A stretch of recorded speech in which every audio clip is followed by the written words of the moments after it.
राधे राधे दोस्तों, देवशयनी एकादशी कब है?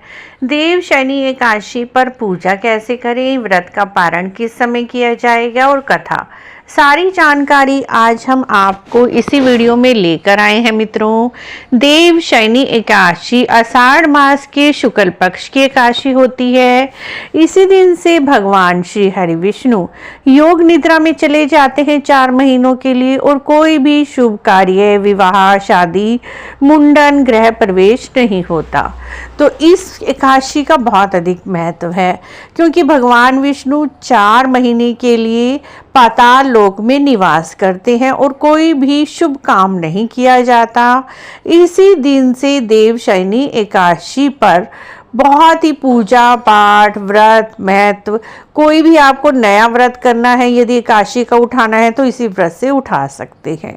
इस दिन सुबह सवेरे जल्दी उठें, पीले रंग के वस्त्र धारण करें, अपने भगवान को सुंदर बढ़िया तैयार करें, भगवान जी का पंचामृत से स्नान कराएं, भगवान के सामने धूप दीप प्रज्वलित करें, भगवान को सफ़ेद और पीले रंग की मिठाइयों का भोग लगाएं, विशेष रूप से मखानों की खीर बनाएं। उसके बाद व्रत का संकल्प लें और व्रत धारण करें। वैसे तो एकादशी तिथि 28 जून को रात को 3:20 पर स्टार्ट हो जाएगी, लेकिन एकादशी तिथि की समाप्ति 29 जून को रात को 2:43 पे है। उदय तिथि 29 जून को पड़ रही है, इसीलिए 29 जून को ही व्रत किया जाएगा। इस दिन पारण का समय भी मैं आपको लास्ट में बताती हूँ। उससे पहले देवशयनी एकादशी की व्रत कथा सुनते हैं। कथा इस प्रकार है मित्रों। एक बार मानधाता नाम के राजा थे। सतयुग की बात है। उस समय केवल ब्राह्मणों और क्षत्रियों को ही पूजा पाठ का अधिकार था। मानधाता का राज्य बहुत ही सुखी था।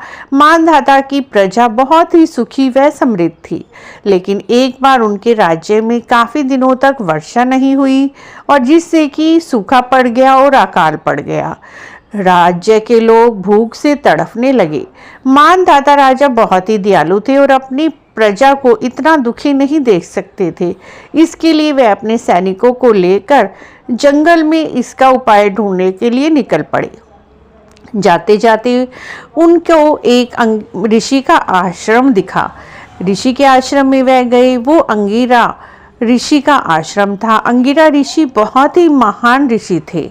उन्होंने अपनी योग निद्रा से पता कर लिया कि मानधाता राज्य में एक नीच जाति का मनुष्य है, जो इस समय विष्णु भगवान की पूजा कर रहा है। इसीलिए देश में वर्षा नहीं हो रही है, क्योंकि सतयुग में केवल पूजा का अधिकार ब्राह्मणों और क्षत्रियों को था, और नीच जाति के लोग पूजा पाठ नहीं कर सकते थे। उसके दुष्परिणाम राजा को भोगने पड़ते थे। तब अंगिरा ऋषि ने राजा को कहा, आपके राज्य में एक शूद्र पूजा पाठ कर रहा है, जिसकी वजह से अकाल पड़ा है। यदि आप उस व्यक्ति की मृत्यु दंड देंगे तभी आपके पाप धुलेंगे और आपके राज्य में वर्षा होगी। लेकिन राजा बहुत धर्मात्मा थे और वह किसी निर्दोषी को दंड नहीं देना चाहते थे, मारना नहीं चाहते थे। इसके लिए उन्होंने ऋषि से दूसरा उपाय पूछा। ऋषि ने तब उन्हें बताया, महाराज, यदि आप उस व्यक्ति को नहीं मारना चाहते तो आप आषाढ़ मास के शुक्ल पक्ष में पड़ने वाली देवशयनी एकादशी का विधि पूर्वक व्रत करें, पूजा करें, नियमों का पालन करें, तो आपके राज्य में अवश्य ही वर्षा होगी। राजा इस चीज के लिए मान गए और अपने राज्य को लौट आए, और आषाढ़ मास के शुक्ल पक्ष की देवशयनी एकादशी का विधि पूर्वक व्रत किया, पूजा की और व्रत का पारण किया।